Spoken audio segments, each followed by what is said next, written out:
আসসালামু আলাইকুম। জসিন্তা জিনিয়া আমন্ত্রণ জানাচ্ছি এনটিভির মধ্যাহ্নের খবরে। কোটা নিয়ে আপিল বিভাগের রায় অপরিবর্তিত রেখে প্রজ্ঞাপনে প্রধানমন্ত্রী শেখ হাসিনা অনুমোদন দিয়েছেন। আজ দুপুরে আইনমন্ত্রী, জনপ্রশাসন মন্ত্রী ও শিক্ষামন্ত্রীর সংবাদ সম্মেলনে আনুষ্ঠানিক ঘোষণা দেওয়া হবে বলে জানানো হয়েছে। ঘোষণার পর থেকেই তা কার্যকর হবে এবং প্রজ্ঞাপনে উচ্চ আদালতের রায় অপরিবর্তিত রাখা হয়েছে বলে জানিয়েছেন জনপ্রশাসন মন্ত্রী। আপনাদের সামনে উপস্থাপন করব, আমরা দিয়ে দেব। তো অ্যাকচুয়ালি তো আপনি জানেন যে যেহেতু ইন্টারনেট নাই এবং ইন্টারনেট নাই, যেভাবে এই সন্ত্রাসীরা আমাদের সার্ভারটাকে ধ্বংস করে দিয়েছে, নষ্ট করে দিয়েছে, এটা সময় লাগছে। তো সেই কারণে কিন্তু আমরা প্রজ্ঞাপনটা যে দেব, হ্যাঁ, কিসের মাধ্যমে দেব, তো সে একটি বিষয় আছে। তো আমি মনে করি যে আগামীকালকে যখন আপনার এই কারফিউটা শিথিল হবে, সেই সময় আমরা আনুষ্ঠানিকভাবে সুন্দরভাবে বলতে পারবো। আমরা একটু রাষ্ট্রের নিয়মকানুন এবং চলমান পরিস্থিতিকে অবশ্যই সেটা বিবেচনায় নিয়েই আমার মনে হয় বিষয়টি করাটা ভালো। প্রধানমন্ত্রী অনুমোদন দিয়েছেন, এটা তো আনুষ্ঠানিক ঘোষণা যখন হবে তখন থেকেই কার্যকর। হ্যাঁ, আনুষ্ঠানিক ঘোষণা যখন হবে তখন থেকেই কার্যকর। হ্যাঁ, অনতিবিলম্বে। রাইট। প্রজ্ঞাপন জারি হওয়ার পর থেকেই এটা কার্যকরী হয়ে যাবে, অনতিবিলম্বে। প্রধানমন্ত্রী অনুমোদন দিয়েছেন, এটা তো ক্লিয়ার। এখন জন্ম সনদ দিয়ে খোলো বিকাশ স্টুডেন্ট অ্যাকাউন্ট। নিজের বিকাশ নিজে কর। এদিকে বরিশালে সকাল 11টা থেকে 5টা পর্যন্ত কারফিউ শিথিল অবস্থায় চলছে। এই সময়ের চিত্র জানিয়েছেন আমাদের senior correspondent Aktar Faruk Shahin. Curfew শিথিলের সিদ্ধান্ত গতকাল রাতে এলেও সামাজিক যোগাযোগ মাধ্যম আর ইন্টারনেট বন্ধ থাকায় এই খবর পায়নি অনেকেই। আজ সকালে বরিশাল নগরীতে 6 ঘন্টা কারফিউ শিথিল থাকার খবরটি মেট্রোপলিটন পুলিশ এবং জেলা প্রশাসনের উদ্যোগে মাইক যোগে প্রচার করা হয়। আর এই খবর জানাজানি হওয়ার পরপরই মুক্ত পাখির মতো যেন সাধারণ মানুষ ঘর থেকে ছুটে বেরিয়ে আসে। আমি এই মুহূর্তে দাঁড়িয়ে আছি বরিশাল নগরীর প্রাণকেন্দ্র সদর রোড এলাকায়।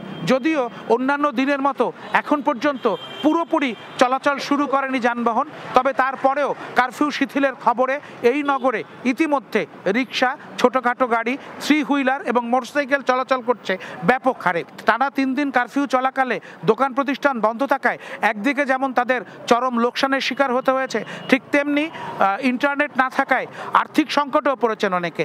এরকম একটি অবস্থায় তারা কারফিউ পুরোপুরি তুলে নেয়া এবং এর পাশাপাশি ইন্টারনেট পরিষেবা চালুর মাধ্যমে জীবনযাত্রা পুরোপুরি স্বাভাবিক করার দাবি জানিয়েছেন। ইন্টারনেট সংযোগের অভাবে গ্যাস ও বিদ্যুতের প্রিপেইড কার্ডে রিচার্জ করতে না পেরে চরম ভোগান্তিতে পড়েছেন গ্রাহকরা। রাজধানী কারওয়ান বাজারে তিতাস ভবনের সামনে থেকে গ্রাহকদের ভোগান্তির খবর জানাচ্ছেন সিনিয়র করেসপন্ডেন্ট মইদুল ইসলাম। দেশে ইন্টারনেট সংযোগ বিচ্ছিন্ন থাকার কারণে ডিজিটাল লেনদেন বন্ধ আছে, একই সাথে ব্যাংকেরও লেনদেন বন্ধ আছে, যে কারণে তিতাস গ্যাসের প্রিপেইড গ্রাহকরা চরম ভোগান্তিতে পড়েছেন। তাদের অনেকের বাসার চুলা বন্ধ হয়ে গেছে, যে কারণে রান্না করতে পারছে না, বাইরে বা অন্য কোনোভাবে উপায়ে খেতে হচ্ছে। এবং প্রিপেইড গ্রাহকরা সকাল থেকেই দেখছে যে এই রাজধানী কারওয়ান বাজার তিতাস গ্যাসের কার্যালয়ের নিচে এসে তারা ম্যানুয়ালি বিল পে করার চেষ্টা করেছেন। তো এখানেও অনেক চরম ভোগান্তি দেখেছি আমরা, এবং কিছুক্ষণ আগেও আমরা অনেক মানুষ এখানে দেখেছি, অনেক ভিড় ছিল। এই মুহূর্তে যদিও কম আছে, তো সেরকম কয়েকজন গ্রাহকের সাথে আমরা কথা বলার চেষ্টা করবে, তারা আসলে এখানে কিভাবে বিলটা পে করছেন এবং তারা কি ধরনের ভোগান্তি তারা কয়েকদিন ধরে ভোগান্তির শিকার হয়েছেন। এই বিধি ব্যবস্থা যেহেতু রাখা হয়েছে, এটি সুন্দর সুশৃঙ্খলভাবে করা উচিত ছিল, কারণ এখানে প্রত্যেকেই এসছে একটা বিপদ হাতে নিয়েই, তো কোনো সুশৃঙ্খলতা নেই, যার যার ভাবে একেবারে কোনো একটা গেট নেই, বসার জায়গা নেই। কালকে দুপুর থেকে বন্ধ, আজকে এখন এটা নেওয়ার পরে রান্না হবে, হোটেলে খাচ্ছি। ইমার্জেন্সি ব্যালেন্স নেওয়ার যে সিস্টেম, সেই সিস্টেম আমরা অপারেট করলাম, কিন্তু সেখানে কোনো কাজ হচ্ছে না। পরে এদেরকে ফোন দিলাম, এরা বললো যে আপনারা কারওয়ান বাজার তিতাস অফিসে চলে আসেন। সে আসলাম, সেই সকালে লাইন দিলাম, কার্ড দিলাম, এখনও কার্ড পাইতেছি না। সকাল 6টা বাজে সিরিয়াল দিছি, 10টা বাজে কার্ড দিছি, আর কেবল কার্ড পাইলাম। আজ 3 দিন ধরে বন্ধ। আজকে আসলাম, প্রথমে তো এই 2-3 দিন চিড়া মুড়ি, এগুলো কলা, এগুলোকে আছি ছোট ছোট বাচ্চা নিয়ে। সাধারণ মানুষের প্রত্যাশা দেশে খুব দ্রুত সময়ের মধ্যে ইন্টারনেট সংযোগ ব্যবস্থা চালু হবে এবং ডিজিটাল লেনদেন এবং ব্যাংকিং লেনদেনও চালু হবে এবং মানুষের এই ভোগান্তিগুলোও কমে আসবে। এখন জন্ম সনদ দিয়ে খোলো বিকাশ স্টুডেন্ট অ্যাকাউন্ট। নিজের বিকাশ নিজে কর। কক্সবাজারে আটকে পড়া আরও ৩,০০০ পর্যটককে বিশেষ ব্যবস্থায় ৬৫টি বাস ও অন্যান্য পরিবহনে করে তাদের গন্তব্যে পৌঁছে দেওয়া হচ্ছে। সকাল ৯:৩০ থেকে এসব বাস ও পরিবহন সেনাবাহিনী, বিজিবি ও পুলিশের পাহারায় গন্তব্যে পৌঁছে দেওয়ার কাজ শুরু হয়। প্রায় ৩,০০০ পর্যটককে বিশেষ ব্যবস্থায় কক্সবাজার থেকে নিজ নিজ জেলায় পাঠানো হচ্ছে। আরও যেসব পর্যটক আটকে আছেন তাদেরকে একইভাবে গন্তব্যে পৌঁছে দেওয়া হবে বলে জানান কক্সবাজারের অতিরিক্ত জেলা ম্যাজিস্ট্রেট আতাউল গনি ওসমানী।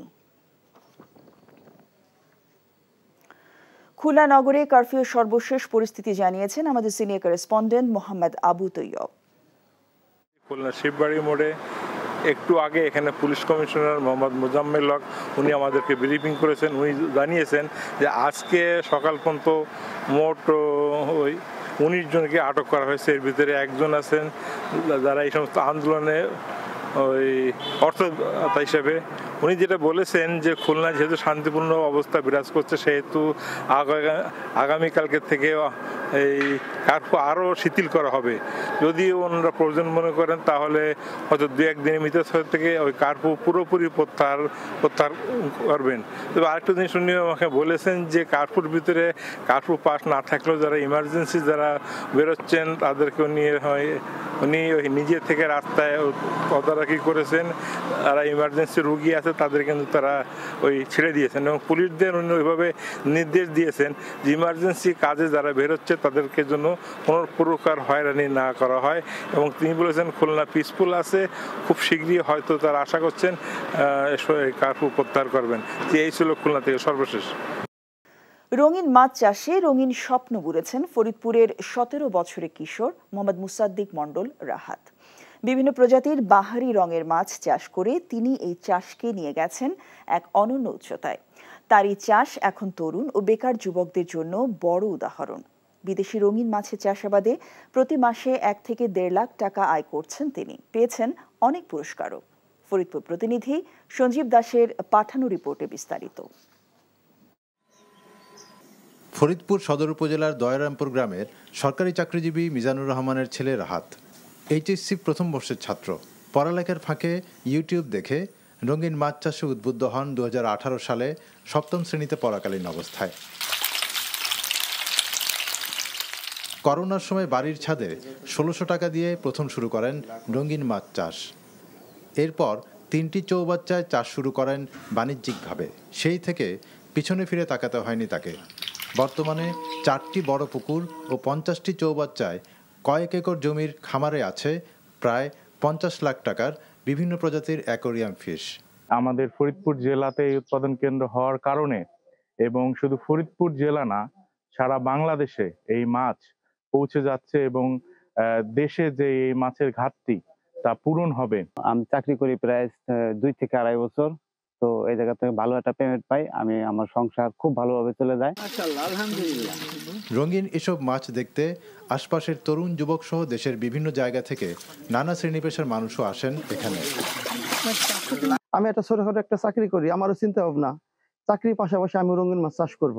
মুসাদ্দিক মণ্ডল রাহাতের সাথে আলাপ করি, সে আমাকে এই বিষয়ে বিভিন্ন পরামর্শ দেয় যে কিভাবে আসলে রঙিন মাছটা চাষ করলে লাভবান হওয়া যাবে দ্রুত। কিশোর এ উদ্যোক্তা জানান শখের বশে রঙিন মাছ চাষ শুরুর পর এখন নিজের খামারে উৎপাদিত রঙিন মাছের পোনা বিক্রি করে তিনি বছরে আয় করছেন প্রায় 20 লাখ টাকা।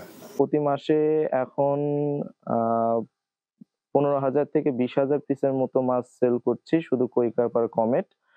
আর বিভিন্ন সারা দেশে বিভিন্ন জেলায় আমাদের মাছটা যাচ্ছে। যত প্রকারের আইটেম থাকবে মাছের বা যত কালেকশন থাকবে আপনি তত বেশি দীর্ঘস্থায়ী হইতে পারবেন। তরুণ রাহাতের এই রঙিন মাছের খামার শুধু ফরিদপুরেই না পুরো দেশের তরুণ যুবকদের জন্য বিরাট অনুপ্রেরণা হয়ে উঠেছে। NTV news desk. পুলিশের উপর হামলা, অগ্নিসংযোগ ও নাশকতার মামলায় দেশের বিভিন্ন স্থানে অভিযান চালিয়ে বিএনপি জামাতের 6 শতাধিক নেতাকর্মীকে গ্রেফতার করেছে আইন শৃঙ্খলা বাহিনী। আজ ভোরে গ্রেফতার করা হয় ঢাকা মহানগর উত্তর বিএনপির আহ্বায়ক সাইফুল আলম নীরব ও বিএনপি চেয়ারপারসনের বিশেষ সহকারী অ্যাডভোকেট শামসুর রহমান শিমুল বিশ্বাসকে। রংপুরে ১৯ জন এবং কুমিল্লায় ৯১ জনকে গ্রেফতার করেছে পুলিশ।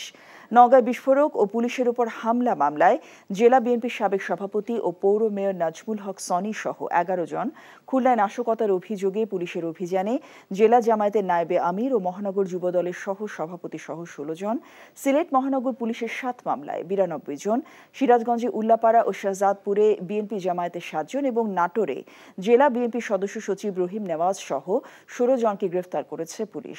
নারায়ণগঞ্জে বিভিন্ন এলাকা থেকে ১১৬ জনকে গ্রেফতার করা হয়েছে। এছাড়া কিশোরগঞ্জে পুলিশের উপর হামলা মামলায় এবং অগ্নিসংযোগের অভিযোগে বিএনপির ২৬ নেতাকর্মীর নাম উল্লেখ করে ৫ থেকে ৬০০ জনের বিরুদ্ধে মামলা দায়ের করেছে পুলিশ। এই ছিল মধ্যাহ্নের খবরে। এই খবরের ভিডিও সহ আপডেট জানতে ভিজিট করুন এনটিভি অনলাইন www.ntvbd.com। এছাড়াও এনটিভি জনপ্রিয় সব অনুষ্ঠান ও খবরে আপডেট জানতে ভিজিট করুন আমাদের ইউটিউব ভেরিফাইড ফেসবুক পেজ। ২টায় দুপুরে খবর দেখার আমন্ত্রণ জানিয়ে শেষ করছি। সবাইকে ধন্যবাদ।